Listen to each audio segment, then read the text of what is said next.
If you would have told me the Dallas Mavericks would have started the season 1-3, I would have been a bit surprised, but then if you had have told me they'd then go on to beat the Miami Heat, the Denver Nuggets, and the Houston Rockets, only losing to the Bulls because Luka Doncic was injured, I mean, I wouldn't have been that surprised because Luka Doncic gets wins, but I still would have been impressed, and I am impressed considering they've been able to do this without their second best player and arguably one of the best 20 players in the league. If we're just going off last year's bubble form, if we want to take it back a bit further, I'd say he's a top 30 player pretty confidently, and the impact he has on this team is huge. So to start the season 4-4 after going up against a number of good teams, it shows how good Luka is, but it also shows that there's promise for this Mavericks team to be a legit team. And it's not just because they've started the season winning games, it's the fashion they're doing it in. And there's a few things that I've seen to start the year that they were terrible at last year that they've now really improved. Short sample size, I'll give you that. But in the few games to start the season, I think they've really improved a few aspects of their game and ways to win that they really needed to improve. So that's why I'm excited about this Mavericks team. And before I go any further, I make content like this regularly, pretty much daily at this point in time. Subbing to the channel, you might as well. It's appreciated. It's free. Dropping a like on the video really helps out a lot. It probably doesn't seem like much, but it really does help out how the video goes. So just hit that thumbs up button. That would be cool. Anyways, now before I get into the issues and kind of the solutions that the Mavericks have found for those issues, I just want to quickly touch on the Josh Richardson for Seth Curry trade. I saw people clowning the Mavericks because Seth Curry's started the season like he's the greatest shooter to ever grace the earth. I'm not talking about Steph. Seth. He's shooting 60% from three. Like, that's just absurd. He's shooting like the greatest shooter of all time. So when that happens and a player's that scorching hot, and the NBA is all about points and shooting, no one cares about defense, no one cares about team fit, all of those things. It's like, if this guy's putting up 20 points a game on 60% three-point shooting, which if he continues this, it is a loss for the Mavericks. Like, let's not get it twisted, but he's not going to do that. He's going to crash back down to earth, which is still like 45%. He's a ridiculous shooter. But basically what I'm saying is the Josh Richardson for Seth Curry trade is not bad just because Curry is shooting the ball at a ridiculous rate. They traded him for a reason, and they brought in Richardson more so to the point for a reason. One of those reasons we saw in the most recent game against Denver, where Richardson was able to put the clamps on Murray, particularly in OT. Something Curry wasn't able to do, and something the Mavericks as a team just haven't been able to do over the last year or so. And he's really made an impact, and it goes deeper than just putting the clamps on Jamal Murray for one quarter. It also shows in them being the 10th ranked defense to start the year, as opposed to the 18th ranked defense last year. This isn't all on Richardson, but his improved defense helps. Luka Doncic is taking strides in his defensive game. He had a great defensive game against the Nuggets. Maybe not a great defensive game, a good defensive game. You've got guys like Willie Cauley-Stein. He just had a great game against the Nuggets as well defensively. He's a solid defender, and they're doing all of this without their best rim protector and Kristaps Porzingis, who is going to come back and make a big difference defensively, because the thing the Mavericks are lacking that they didn't lack in last year is they're currently the 18th best rebounding team as opposed to the 10th best last year. So you expect Kristaps to, when he comes back, improve the rim protection and improve the rebounding, two things that are kind of byproducts of defense, and all of a sudden this Mavericks team could go from the 10th best defense to maybe a top 6 or 7, which would be huge considering the offensive firepower they have. And we might as well talk about the Mavericks' offensive firepower. There's another reason that I didn't even touch on as to why Seth Curry was expendable for the Mavericks. I mean, they've got this guy called Luka Doncic who can give you 30 and 10 on a quiet night. This guy called Kristaps Porzingis who gives you 20 and 10 on a quiet night and can shoot from genuinely 30 feet out. I don't think you understand how impressive that is. Well, you probably do, because he's 7'3" and can shoot from 30 feet. And doesn't just do it inefficiently. He's the second most efficient shooter from around that mark last year. He was the second most efficient shooter behind Damian Lillard from the deep three range. Not Luka, not Trey, not Curry. He only played like 5 games. But none of those guys. It was the 7'3" Kristaps Porzingis who was knocking down those deep threes at a higher percentage than any of those guys I just mentioned. That's just ridiculous. That's the kind of guy you have to bring back, and that's the kind of guy you have in your offense alongside Luka. Tim Hardaway Jr. has now moved to the bench, which I think is a good thing to happen. He can get you a bucket. They've got offense. That's not an issue. They were the best offense in NBA history last year. Currently, they're not. They're the 16th best offense Is that concerning? I don't think it's concerning because, like I mentioned, Kristaps Porzingis is injured, and what he does for this team, not just because he gives you 25 and 10 a night, which is what he was doing from January onwards once he moved to the center position, 25 and 10 on 45% from the field and 36% from three. That's the kind of guy you're getting back. That's why the offense is going to be drastically better. There's just no way you can deny that. You're taking out Willie Cauley-Stein and Dwight Powell that average about 12 points combined over 40 minutes, and you're bringing in Kristaps Porzingis, who gives you 25 and 10 and shooting threat that just can't be underestimated because it allows Luka to get to the lane freely. It allows other guys to drive to the lane. It opens up the game for everyone having that kind of unicorn at the 5. The offense is going to be entirely different, and I have no doubts this offense will be top 10 again. But this isn't even the premise of the video. What I really want to talk about is how bad Dallas were in clutch situations last year and how they look like they might have rectified that just in the short sample size I've seen, particularly against the Nuggets and in a couple of other games where they've been in tight situations. Now, just for me to clarify, for people who don't know, a clutch situation in the NBA is defined as a 5-point differential within 5 minutes remaining. It's not very strict criteria.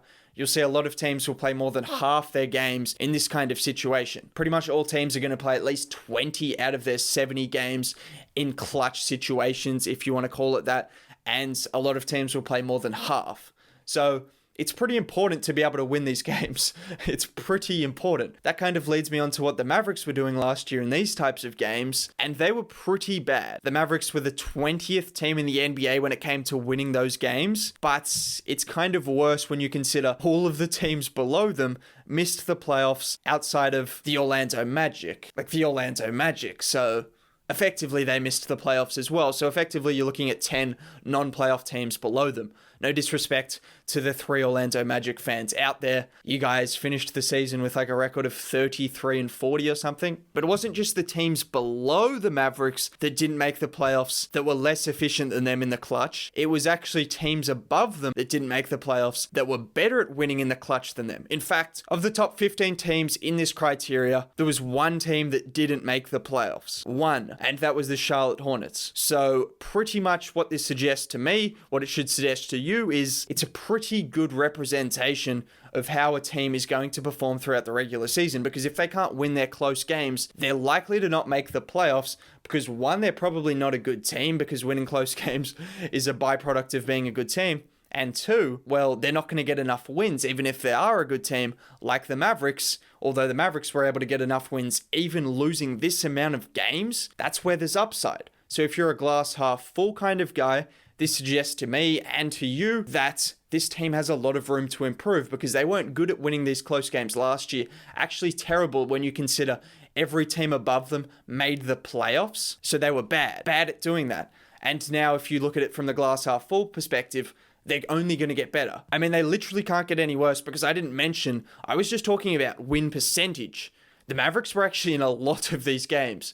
So they lost more games than I think only 3 other teams lost more games than them in these situations. Only 3 other teams. And they still made the playoffs. So that suggests to me that if they improve this and just become average at winning games in the clutch, then they're going to be a higher seed automatically. Not to mention their improved defense and the potential of Kristaps coming back and boosting this offense.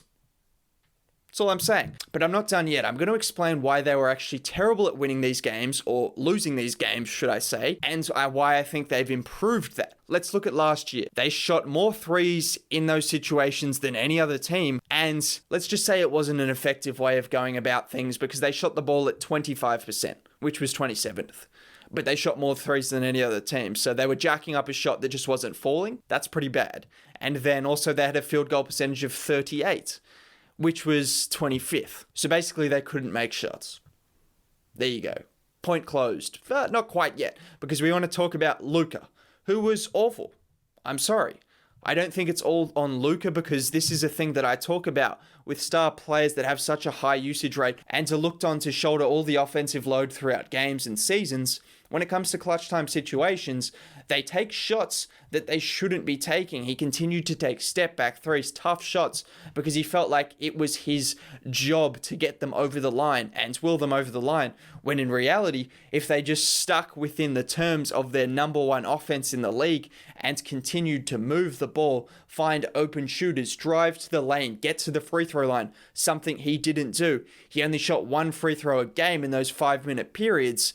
And also he shot 36% from the field and 17% from the three. So basically, continue what you're doing during the rest of the game and don't change up your play style in the last 5 minutes of the game, because clearly it wasn't effective. So have they rectified this to start the season? I think they have. Look, there's only been a couple of games of this, but you can see what they're doing differently. And one of those things is not letting Luka jack up deep contested threes. Another thing is they're moving the ball, actually, which is a change. And to start the season, he's shooting 70% from the field in those situations. That's skewed because he just dominated the Nuggets the other night, but you get the point. It's better because he's getting to the rim. He's actually using a little mid-range shot. He's already averaging 3.5 free throws in those situations as opposed to 1 last year. He's attacking the rim. That's what you want from him. Stick to your game. Your game gets your team to the number 1 ranked offense in the league last year, and your game would have won your team probably upwards of 50 games in a normal season last year if you guys just didn't struggle so much in the clutch. You would have been one of the highest ranked teams in the league if it wasn't for this deficiency. And I think this deficiency might have kind of been rectified to start the season if I'm looking at the way that Luka's now attacking the rim in these situations and the team's moving the ball and they're looking for better shots as opposed to just watching Luka stand there and try to hit step back threes and tough shots after tough shot. That's not how you're going to win games. It's just not. So that's a big thing that I wanted to talk about. The Mavericks last year, it wasn't really talked about, but they were terrible in clutch game situations. And if they can rectify that and become a good team, or like at least a top 10 team, which they should be considering they're probably a top 10 team in the NBA in every other aspect, except apparently winning in the last 5 minutes of a game when it's close. If they can become a top 10 team, they're going to be a higher seed and they're going to be one of the better teams in the league. That was a reason the Mavericks struggled so much last year that people didn't talk about. And so far from what I've seen, I think they've made some improvements. So that's why I'm really excited about this team going forward. Not to mention, you've got the 7'3" unicorn coming back who shoots the ball from 40 feet, who attacks the rim, who does everything. He's going to fix up some of their defensive deficiencies so far, and he's going to change their offense completely. Their offense changes with him. He's one of the more influential offensive players in the NBA, given his role and given what he does to this Dallas team. I'm not worried at all about their offense. I can sit back in my chair and just say, the Dallas Mavericks are going to be a fantastic offense once Tingus Pingus comes back, and that's pretty much it. If you did enjoy the video, if you made it to the end of this longer video, drop a like on the video. Catch you next time. Have a good day. Bye.